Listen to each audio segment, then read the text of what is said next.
These are the words of Jeremiah son of Hilkiah, one of the priests from the town of Anathoth in the land of Benjamin.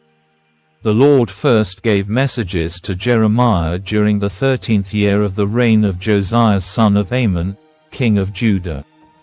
The Lord's messages continued throughout the reign of King Jehoiakim, Josiah's son, until the 11th year of the reign of King Zedekiah, another of Josiah's sons. In August of that 11th year the people of Jerusalem were taken away as captives. The Lord gave me this message: I knew you before I formed you in your mother's womb. Before you were born I set you apart and appointed you as my prophet to the nations. O sovereign Lord, I said, I can't speak for you. I'm too young. The Lord replied, Don't say, I'm too young, for you must go wherever I send you and say whatever I tell you. And don't be afraid of the people, for I will be with you and will protect you. I, the Lord, have spoken. Then the Lord reached out and touched my mouth and said, Look, I have put my words in your mouth. Today I appoint you to stand up against nations and kingdoms. Some you must uproot and tear down, destroy and overthrow. Others you must build up and plant. Then the Lord said to me, Look, Jeremiah, what do you see? And I replied, I see a branch from an almond tree. And the Lord said, That's right, and it means that I am watching, and I will certainly carry out all my plans. Then the Lord spoke to me again and asked, What do you see now? And I replied, I see a pot of boiling water, spilling from the north. Yes, the Lord said, for terror from the north will boil out on the people of this land. Listen, I am calling the armies of the kingdoms of the north to come to Jerusalem. I, the Lord, have spoken. They will set their thrones at the gates of the city. They will attack its walls and all the other towns of Judah. I will pronounce judgment on my people for all their evil, for deserting me and burning incense to other gods. Yes, they worship idols made with their own hands. Get up and prepare for action. Go out and tell them everything I tell you to say. Do not be afraid of them, or I will make you look foolish in front of them. For see, today I have made you strong like a fortified city that cannot be captured, like an iron pillar or a bronze wall. You will stand against the whole land, the kings, officials, priests, and people of Judah. They will fight you, but they will fail. For I am with you, and I will look after you. I, the Lord, have spoken. The Lord gave me another message. He said, Go and shout this message to Jerusalem. This is what the Lord says. I remember how eager you were to please me as a young bride long ago, how you loved me and followed me even through the barren wilderness. In those days Israel was holy to the Lord, the first of his children.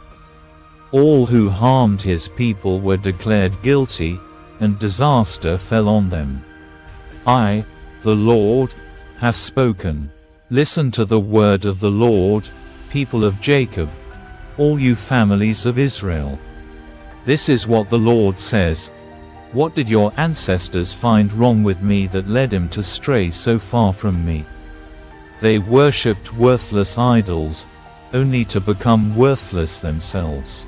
They did not ask, Where is the Lord who brought us safely out of Egypt and led us through the barren wilderness, a land of deserts and pits, a land of drought and death, where no one lives or even travels?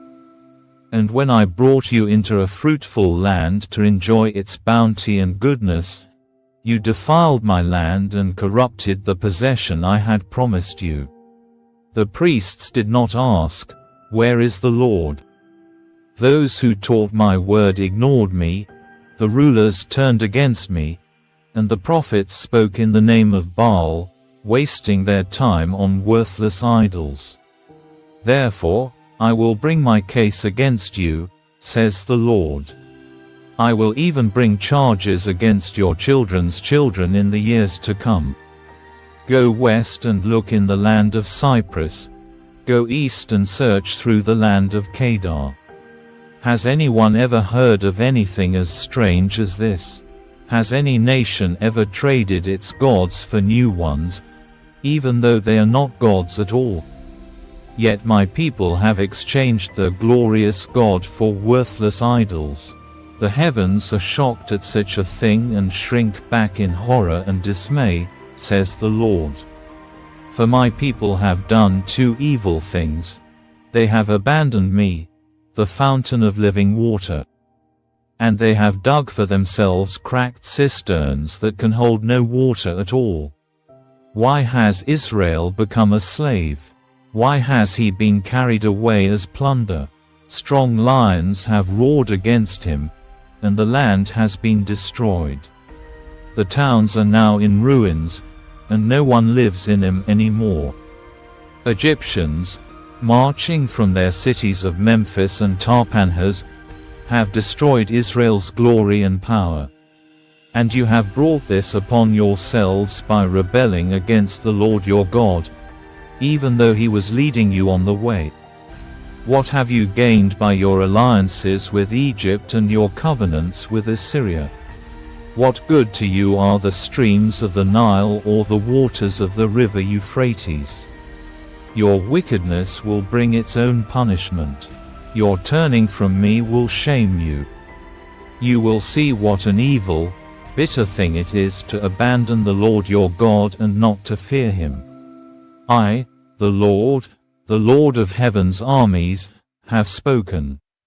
Long ago I broke the yoke that oppressed you and tore away the chains of your slavery, but still you said, I will not serve you. On every hill and under every green tree, you have prostituted yourselves by bowing down to idols. But I was the one who planted you, choosing a vine of the purest stock, the very best.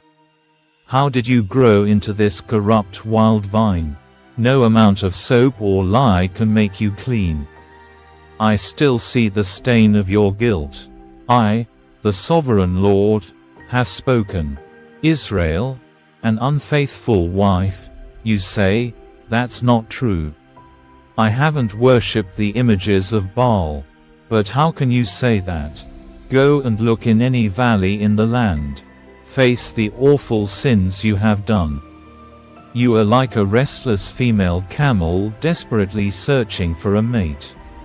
You are like a wild donkey, sniffing the wind at mating time. Who can restrain her lust? Those who desire her don't need to search, for she goes running to them. When will you stop running? When will you stop panting after other gods? But you say, save your breath. I'm in love with these foreign gods, and I can't stop loving them now. Israel is like a thief who feels shame only when he gets caught. They, their kings, officials, priests, and prophets, all are alike in this. To an image carved from a piece of wood they say, you are my father. To an idol chiseled from a block of stone they say, you are my mother. They turn their backs on me, but in times of trouble they cry out to me, come and save us. But why not call on these gods you have made? When trouble comes, let them save you if they can.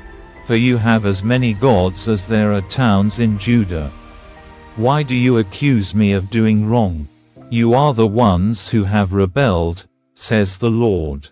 I have punished your children, but they did not respond to my discipline. You yourselves have killed your prophets as a lion kills its prey. O my people, listen to the words of the Lord. Have I been like a desert to Israel? Have I been to them a land of darkness? Why then do my people say, at last we are free from God? We don't need him anymore. Does a young woman forget her jewelry, or a bride her wedding dress? Yet for years on end my people have forgotten me. How you plot and scheme to win your lovers. Even an experienced prostitute could learn from you. Your clothing is stained with the blood of the innocent and the poor, though you didn't catch them breaking into your houses. And yet you say, I have done nothing wrong. Surely God isn't angry with me, but now I will punish you severely because you claim you have not sinned. First here, then there, you flit from one ally to another asking for help. But your new friends in Egypt will let you down, just as Assyria did before. In despair, you will be led into exile with your hands on your heads, for the Lord has rejected the nations you trust. They will not help you at all.